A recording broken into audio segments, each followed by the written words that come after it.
Yo! Sa video ito, magkakaroon kayo ng malaking idea kung anong pipili nyo sa dalawa, Honor 200 Pro o Vivo V40. Kaya pag sasabuhin natin yung camera, yung portrait, low light condition at marami pang iba. At pag-uusapan natin kung sinong pinakamalaking display, pinakamalaking battery. Dahil ang ginawa nila dito sa mga phone na to, ang nitipis lang, hindi mo akalain na meron silang malaking battery. Kaya samahan nyo ako sa video ito at panoorin nyo ng buhat para makapili kayo kung anong pipiliin nyo, Honor 200 Pro o Vivo V40. Okay guys, wala nang masyadong paligoy-ligoy pa. Dito tayo agad sa back panel. Sa back panel kayo yung pipili kung anong magugustuhan yung design dahil subjective naman po yan kung anong pipili yung design. Yung Honor 200 Pro may pagka-oval siya, tapos meron tayong triple camera dito at meron tayong isang flash dun sa loob ng camera module. At yung design nito may pagka feather-like siya at hindi ko alam kung glass yung ginamit dito o plastic, pero feeling ko glass naman. At dito naman sa Vivo V40, meron naman tayong glass back dito at may dalawang camera lang tayo dito sa camera module at may aura light tayo na wala dun sa Honor 200 Pro. So para sa akin, mas lumamang dito yung aura light ng Vivo V40. At sa paggawa ko naman sa dalawang phone na to, premium naman silang hawakan at mas mabigat po ang Honor 200 Pro kasi meron tong 199 grams kumpara natin dito sa Vivo V40 na meron lang 190 grams. At sa timbang na yan, nagulat ako na mas mataas yung battery ng Vivo V40 kasi meron siyang 5,500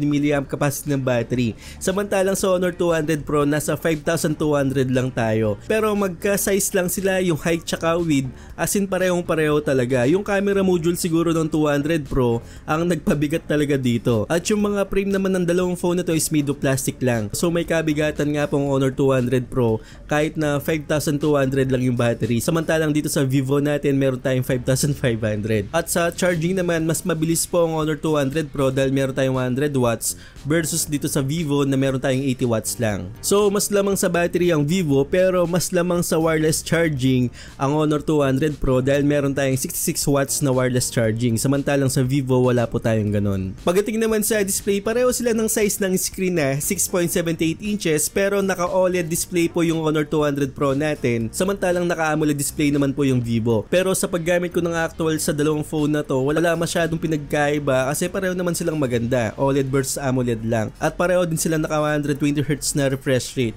So yung peak brightness nito mataas na rin po sila. Yung Honor 200 Pro is nasa 4,000 at yung Vivo naman is nasa 4,500 nits brightness. So konting-konting lamang lang talaga. At sa dalawang phone na to pareho silang curved display at symmetrical naman yung mga bezel nito, almost bezel-less na rin. Yun nga lang, mapapansin mo dito sa Honor na meron siyang dual camera setup, meron tayong depth sensor tsaka yung selfie camera niya. Samantalang dito sa Vivo V40 meron lang tayong punch-hole display dito. At depende pa rin sa inyo yan kung ano nagugustuhan nyo, yung punch-hole display o yung dual camera setup natin. Pero hindi ako masyadong makapili dito sa dalawang phone na to. Hindi naman masyadong sagabal sa akin yung dual camera setup nito. Samantalang sa mga iPhone, diba, talagang mas malaki pa. So depende pa rin po sa inyo yan kung ano nagugustuhan yung display. Sa presyo naman, mas mahal po yung Honor kasi nasa 30,000, samantalang sa Vivo po nasa 25,000 lang. At depende pa rin po yan sa sale, baka mas bumaba pa. So lahat ng link lalagay ko na lang sa description kung anong magugustuhan yung phone pagkatapos ng review na to. Pero walang duda pagdating sa performance na malakas po talagang Honor 200 Pro dahil meron tayong Snapdragon 8S Gen 3 na umaabot yung Antutu score nito ng 1,200,000 points o 1,300,000 points. Samantalang dito sa Vivo naman, meron tayong Snapdragon 7 Gen 3 na yung Antutu score nito is nasa 800,000 points lang. So sa mga gaming, mas maasahan mo talagang Snapdragon 8S Gen 3 dito sa Honor 200 Pro. Pero kung casual gaming lang, Mobile Legends, mga Call of Duty Mobile, at kung ano pang hindi naman masyadong hindi man yung graphics, kayang-kaya naman ng Snapdragon 7 Gen 3. At hindi po ito mahina, malakas din po ang Snapdragon 7 Gen 3. Pero pag tatapat natin yung Snapdragon 8S Gen 3, mas malakas po talaga sa gaming ang Honor 200 Pro. Pero sa experience ko, mas mabilis pong uminit talaga ang Snapdragon 8S Gen 3. Kailangan po talaga natin ng phone cooler dito compare sa Snapdragon 7 Gen 3 ng Vivo. So sa mga taong ayaw ng mainit na phone, hindi para sa inyo ang Honor 200 Pro. Meron ding isang features na lumamang ang Honor 200 Pro na wala sa Vivo V40. Yan po yung eSIM compatibility na wala sa Vivo V40. Mas magagamit natin ang Honor 200 Pro kung may eSIM na kayo at yung mga sawa sa mga physical SIM, mas maganda pong gumamit ng Honor 200 Pro kaysa sa Vivo V40. Pero ang pinakamalaking tanong kasi dito, okay ba na magdagdag ng 5,000 sa Honor 200 Pro kung pinag-iisipan mo ang Vivo V40 V40. Baka mas maganda pa ang camera ng Honor 200 Pro versus dito sa Vivo V40. So yan yung pag-uusapan natin ngayon. In most cases, kung titignan mo lang silang dalawa at hindi mo sila isi-zoom, okay na okay po itong dalawang phone na to. Pero kapag pinag side by side comparison mo na, dun mo makikita na merong angat yung isa at mas angat yung isa. So magsimula tayo dito sa Rolex dito. Dito ang Honor 200 Pro, mas may zoom siya ng konti compare sa Vivo V40. Nasa 27mm po yung Honor 200 Pro, 24mm naman po yung Vivo V40. So may kalayuan po yung Vivo V40 rito. Hindi sila halos pareho ng distansya. Sa mga nakikita ko dito sa Rolex, okay po silang pareho.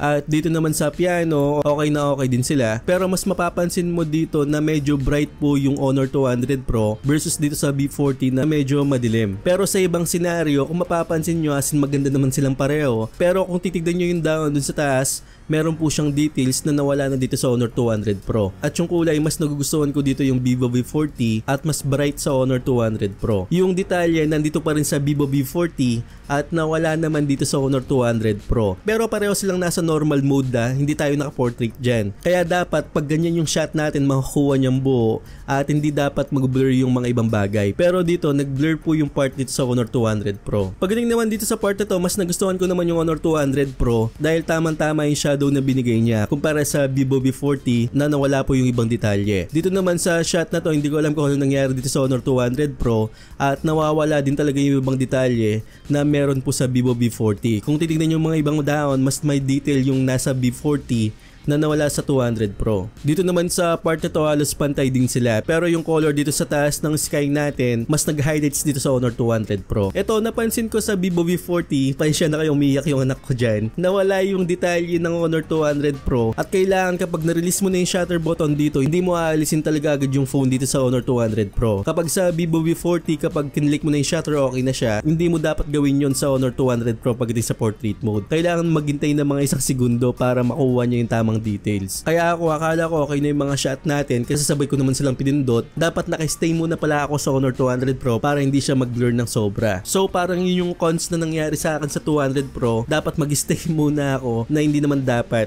At dito naman sa ibang portrait, although maganda naman yung pinakita o color ng binigay ng Honor 200 Pro, kaso nag-struggle po siya dito sa buhok natin. Kung mapapansin nyo, hindi niya nakatout ng maganda. Samantalang dito sa Vivo V40, nakuha niya ng maayos yung cutout natin pagdating dito sa buhok. Pero dito, mas nagustuhan ko naman yung Honor 200 Pro pagdating sa portrait, lalong-lalo na kapag maganda yung scenario natin o maganda yung liwanag. Kung mapapansin nyo, napakaganda ng bokeh. Tapos yung separation ng background nandun na po. At yung buhok dito talagang hindi niya inalis, talagang nag-blur lang siya ng konti. Samantalang yung cutout ng Vivo, hindi pa siya ganun talaga kaganda. Konting-konting adjustment pa siguro. So sa kulay naman, mas natural po yung Vivo V40 kasi nilagay natin sa natural. At dito sa Honor 200 Pro, naka-vibrant po yan kasi wala akong nakitang natural dito pagdating sa portrait. So syempre mag-vibrant talaga sa Honor 200 Pro. Pero sa nakikita ko, mas satisfied ako sa Honor 200 Pro talaga. Ang ganda po ng kulay na binigay niya. Tapos yung skin tone natin medyo nag-bright po dyan. At ipopost mo na lang, wala na masyadong edit-edit. Dito sa Vivo V40, konting edit, konting shadow siguro. At nabilib talaga ako dito sa Honor 200 Pro. Pagdating sa cutout talaga, tsaka sa kulay, mas nag-stand out po talaga siya. Imagine mo yung buhok ng asawa ko dito, kung mapapansin nyo, meron pa rin sa Honor 200 Pro na nawala na dito sa V40. Yan, di ba? Parang nagupitan na po siya. So, ang ganda ng ginawa ng Honor 200 Pro dito. At sa mga ibang portrait naman, halos maganda rin po sila, lalo na yung cutout. Dito naman sa part na to, pareho silang maganda yung edge detection nila. Sa ibang photos naman, nag-stand out po talaga yung Honor 200 Pro pagdating sa portrait. At grabe yung edge detection na ginawa ng Honor talaga dito. At dito naman sa part na to, hindi ko alam kung bakit nag-struggle si Honor 200 Pro na hindi nag-struggle si Vivo V40. Nag-blown out talaga dito yung background niya, hindi niya nakuha ng maayos o hindi niya na-process ng tama. Sa part naman na to, ang nakikita ko talaga sa sky ko is nasa Vivo V40, talagang natural talaga. At sa Honor 200 Pro, na-process niya po na yung sky is color blue. Pero maganda rin naman yung Honor 200 Pro. Mas nagustuhan ko lang yung Vivo V40 pagdating dito kasi mas natural siya. At ito pa yung ibang portrait natin pagdating sa liwanag. Yan, mas maganda po talaga yung Honor 200 Pro pagdating sa portrait. At iulitin ko sa outdoor, yung edge detection nito talagang maganda po. So dito naman tayo dito sa low light condition, mas nag-struggle po ang Honor 200 Pro dito. Kung mapapansin nyo, okay naman yung dalawang shot na to, pero yung dalawang kotse dun sa likod, mas may detalye dito sa V40 compare sa Honor 200 Pro. Lalong-lalo na dito sa part na to, nawala na po yung details dito sa gilid sa Honor 200 Pro na meron dito sa B40. So nag-struggle po ang Honor 200 Pro pagdating sa low light condition. Ito pa po yung ibang sample na mas maganda po ang B40 pagdating sa low light condition kasi may nakikita akong mga kulay dito na nawawala na o nandidiliman na ako sa Honor 200 Pro. Dito naman sa part na to, nagugustuhan ko ang Vivo V40. Kapag sinum in natin ito yung Tudor tsaka yung Rolex, kung mapapansin nyo, nawawala na po yung detalye sa Honor 200 Pro. Medyo blown out na po siya at mas maganda na po yung kulay dito sa B40. So sinubukan ko ulit, baka nagkakamali lang ako, baka iba yung interpretation ko. Yan po, kung mapapansin nyo, ganun na po yung mga kulay natin. So ito pa po yung ibang shot natin, mas nagbo-blown out po talaga yung 200 Pro. Yan, nahihirapan po talaga yung Honor 200 Pro pagdating sa low light condition o sa mga indoor shot natin. At dito naman, nawala na po yung details dito sa logo niya. May mga dragon tayo dito. Although yung dragon pareho naman silang maganda, pero kapag tinignan natin ng mabuti, yung dalawang babae po dun sa taas na wala na po yung detalye dito sa Honor 200 Pro at meron pa rin sa Vivo V40. Hindi naman siya ganun kalinaw, pero kung mapapansin nyo yung kulay, mas maganda po dito sa V40. At yung logo, mas makita natin sa V40 na nawala na sa 200 Pro. At dito naman, pareho naman silang maganda. Yung Honor 200 Pro medyo bright, at medyo yung shadow naman ng B40 is tamang-tama lang. So depende naman sa inyo yan kung ano nagugustuhan nyo. At sa selfie camera naman, dito magkakatalo talaga. Mas nagugustuhan ko yung B40 compare sa Honor 200 Pro kasi nawawala na po yung detalye. Kung mapapansin nyo po yung buhok ko dito, meron pa rin siyang details. Dito sa Honor 200 Pro, wala na po tayong detalye sa buhok natin. Ito pa po yung ibang sample na nawawala na po yung ibang detalye. Lalong-lalo na dito, yan, yung buhok natin nawawala na po siya. At mas nagugustuhan ko naman dito yung selfie camera ng Vivo V40. Dito naman yung Tudor tsaka yung Rolex at umakyat po tayo dito para mas makita natin kasi baka nagkakamali yung camera natin pero nagbo-blown out pa rin po siya. As in talagang nahirapan po talaga yung camera nito dito sa mga indoor sa Honor 200 Pro. Yan, sinum in po natin at hirap din po siya. Yung ibang part halos pantay sila pero yung color medyo yung shadow ng 200 Pro talagang nahirapan po siya na tamang-tama dito sa Vivo V40 pagdating sa mga indoor shot. Sa mga ibang shot naman yung shadow talaga nawawala sa Honor 200 Pro as in talaga yung contrast tumataas po unlike dito sa B40 na tamang-tama lang po yung kulay. At sa ibang shot naman mas saturated po yung kulay ng Honor 200 Pro na nagkukulang naman ako sa Vivo V40. At dito naman sa portrait shot na to, yung sabi ko nga kanina, dapat talagang hindi mo muna tatanggalin talaga kapag nag-shot ka sa Honor 200 Pro kasi dapat tagalan mo ng konti para hindi siya mag-blur. So dito akala ko sabay lang talaga sila. Hindi ko alam talaga na dapat tatagal ka talaga sa 200 Pro. At nawala na po yung details dito na meron sa Vivo V40. Yan, talagang nag-blur na po sa Honor 200 Pro. Nahirapan po siya indoor actually. Pero dito sa part na to, dito sa poll, mas nagustuhan ko yung kulay ng Honor 200 Pro kasi nga yung contrast mas mataas. At dito naman sa Vivo, konting-konting adjustment lang, magpapantay naman yung kulay niyan. Pero sa default kasi, mas nagugustuhan ko yung Honor 200 Pro dito sa part na to. Dito naman sa part na to, dito sa Starbucks, mas maganda po yung Honor 200 Pro. Pero dito sa ibang bagay naman, dito sa Vivo V40, mas maganda po yung kulay ng binibigay niya at mas natural po talaga. So eto naman yung mga indoor shot natin. Di ba yung Honor 200 Pro kanina mas maganda sa labas? Pero dito nag-struggle po ang Honor 200 Pro at hindi niya nakukuha ng maayos. Kung mapapansin nyo, wala na pong details talaga dito. Kahit na hindi mo na i-zoom in yan, talaga mapapansin mo na pangit na sa Honor 200 Pro na maganda na sa Vivo V40. Pero ang napansin ko, yung Vivo V40 parang nawala po yung pagka-bokeh effect dito. At dito naman sa shot na to, almost pareho lang sila at may details naman. Yun nga lang, dito sa Vivo V40, mas nakuha niya po ng maayos. So dito, mas maganda po yung kulay ng face ng asawa ko dito compare sa Honor 200 Pro. May mga beautification po itong dalawa to pero pwede naman nating alisin.